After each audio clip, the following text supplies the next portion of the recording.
What's going on, guys? It's Nate Taylor from Team Taylor Training Systems.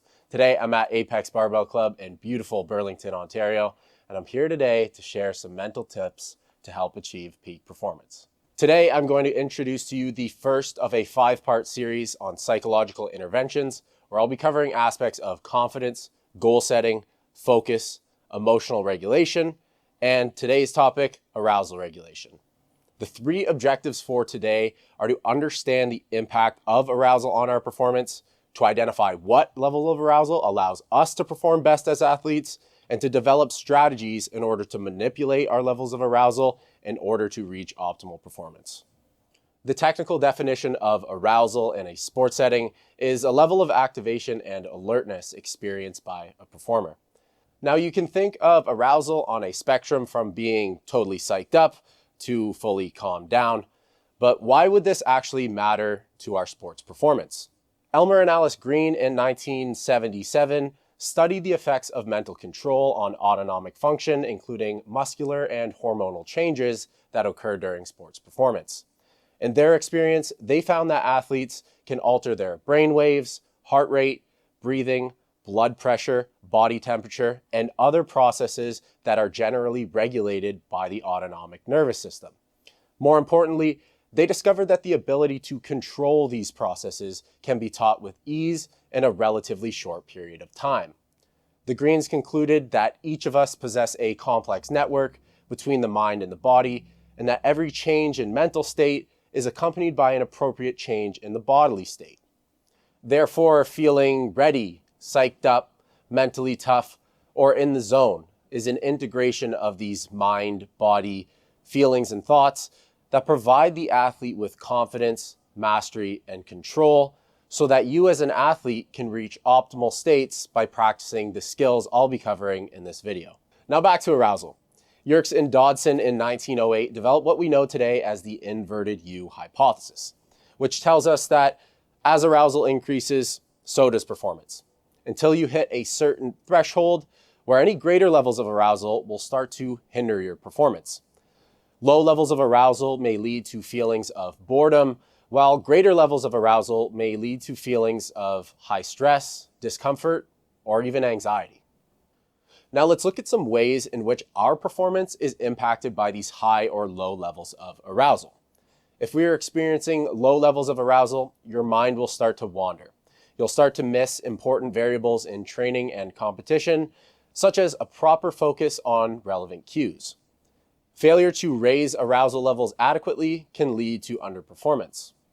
On the other hand, high levels of arousal will cause a very busy mind and will lead you to have a higher awareness on irrelevant cues, such as being overly concerned with body mechanics. This could ultimately lead to what we know as the choke.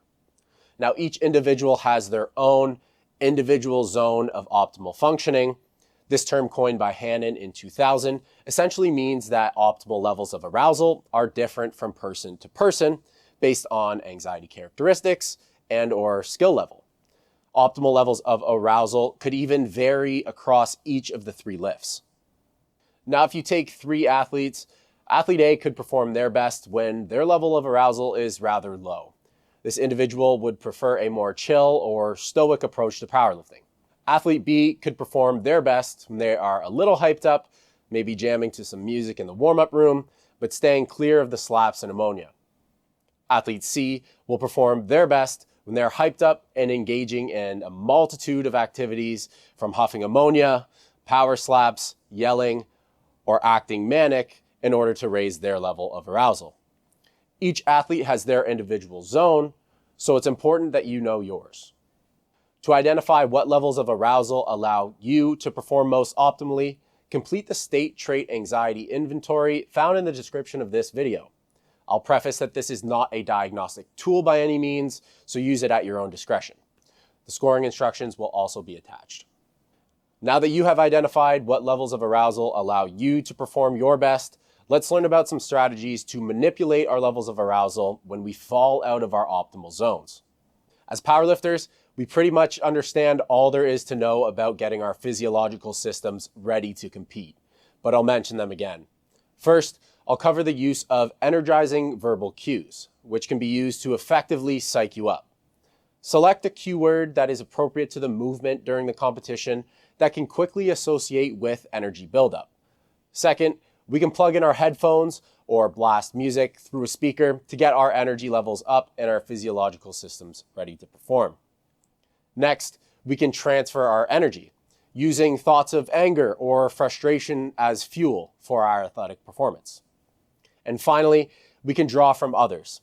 We can harness energy from our competition to hype ourselves up by telling ourselves that we're here to perform in front of a crowd. Utilizing gestures to even get the crowd making some noise could help you even further. You could even draw energy from your opponents, as it may seem like they have all the momentum in the world and you need to catch up. Or if it seems like they've lost the momentum and you can swoop in to steal their spot on the podium. All of these examples that I just listed are effective energizers and can be used to increase your levels of arousal before your performance. Now, I'll end this by mentioning that prolonged engagement with high levels of arousal will drain your energy. And this is something that as powerlifters, we are trying to avoid.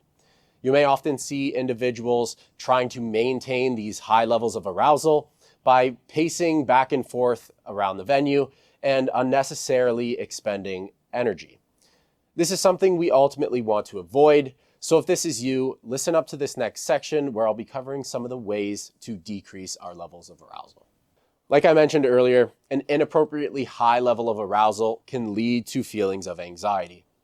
We might feel extra tense, especially in the shoulders, neck, and face. We may feel nervous or that time is speeding up or slowing down. We also may feel unable to relax. Now, by far the most studied method to decrease our levels of arousal is breath work. Tons of studies, especially in the military setting where individuals are being trained to keep cool in extremely strenuous conditions, utilize what we know today as box breathing. This breathing method essentially decreases our blood pressure to provide an almost immediate sense of calm. Holding our breath allows CO2 to build up in our blood, which enhances the cardio-inhibitory response of the vagus nerve when we exhale and stimulates your parasympathetic nervous system. Your parasympathetic nervous system is essentially responsible for the relaxation after periods of extreme stress. To perform box breathing, inhale for 4 seconds. Once you've inhaled for 4 seconds, pause your breath for 4 more seconds. Once you've held your breath for around 4 seconds, slowly exhale for another 4 seconds.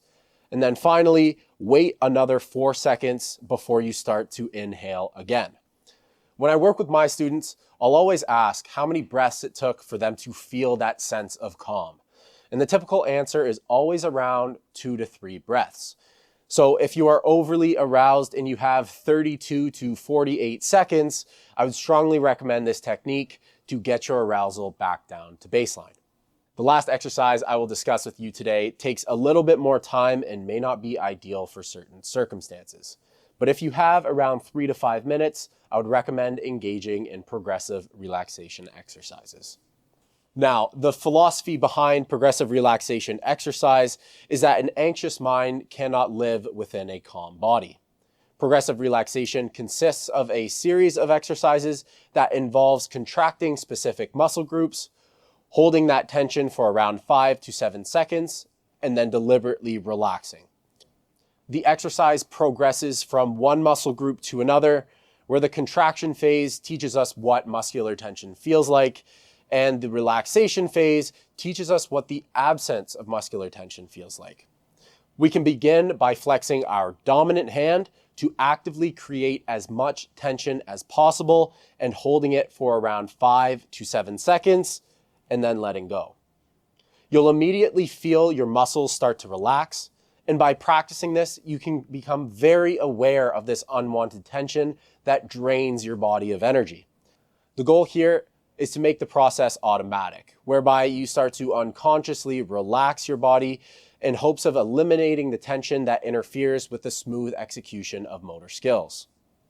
Today, we covered a simple definition of what arousal is, how it can affect your performance. We found out what arousal levels you perform best in, and various ways in which we can manipulate our levels of arousal in order to achieve optimal performance.